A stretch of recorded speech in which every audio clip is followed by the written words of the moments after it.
Well, already twice in this programme we've heard about the King Edward VII Hospital. It's world famous. I'm sure most of you listening have heard of it. And we've come now 3 miles up the Guildford Road, just north of Midhurst, up a hill amongst some trees, a lovely view facing south, to talk to the Secretary, John Boulton. How long ago was this hospital founded? The hospital was founded in 1903 and opened in 1906.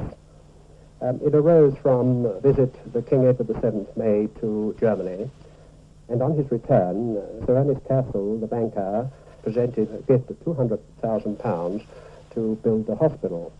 It was based on a winning essay for a doctor and an architect on the ideal centre for the treatment of tuberculosis, and the final building is very close to the original design. Now, you're very isolated. Up on the hill, you've got a lovely lot of ground. I don't know how many acres. Why was this site chosen especially? The site was one of 6 which were suggested to the advisory committee, and the final choice was the result of a tour of all the site by the members of the committee travelling around on bicycles.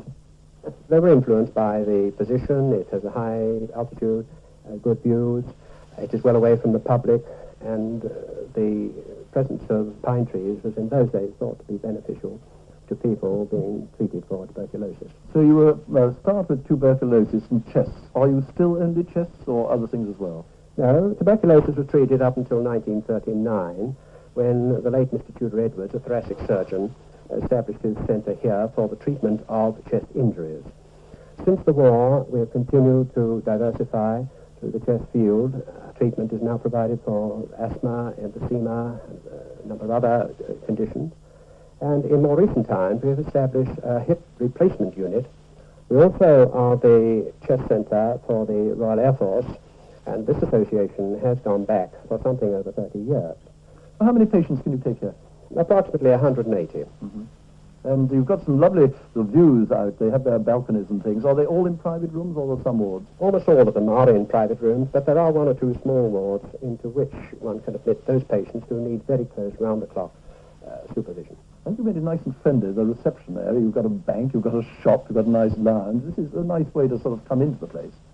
We like to think so, but of course it is a carryover from the earlier tuberculosis days when the patients were here for a very long period of time. What about future developments?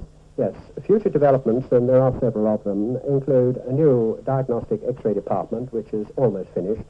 The equipment in the department will be of the very latest design and will include a mammography unit for the improved early diagnosis of breast cancer. We are also building 2 new operating theatres, and they should be completed in the early summer. This will provide us with a total of 4, including one which has the clean air enclosure, which considerably reduces the risk of infection in orthopedic cases. You've got your building there, which is, I think, a research institute. What goes on in there? Yes, the institute was opened in 1973, and it was built and supported by a private foundation.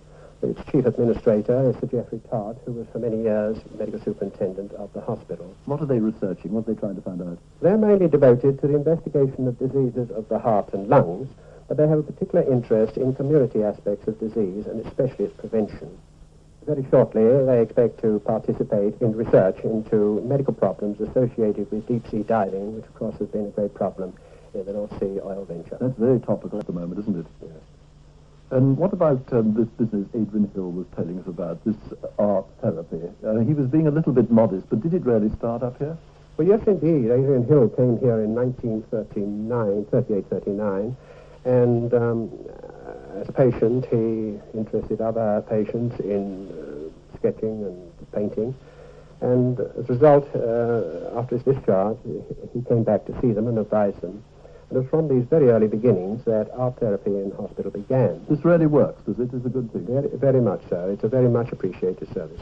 Well, John Bell, thank you very much indeed. I know you yourself have been here far longer than you'd like to have been if you've been a patient. How many years is it? I've been here 40 years. I came for 2 years, and I'm still here. Well, I must say the air must be marvellous. You look amazingly young. Yeah. Can we have a piece of music? I don't know what you would like. Well, I've always been interested in military bands, and for many years I listened to the opening bars of the music for the radio newsreel. I don't think I've ever heard it right through, and perhaps this is an opportunity to achieve that.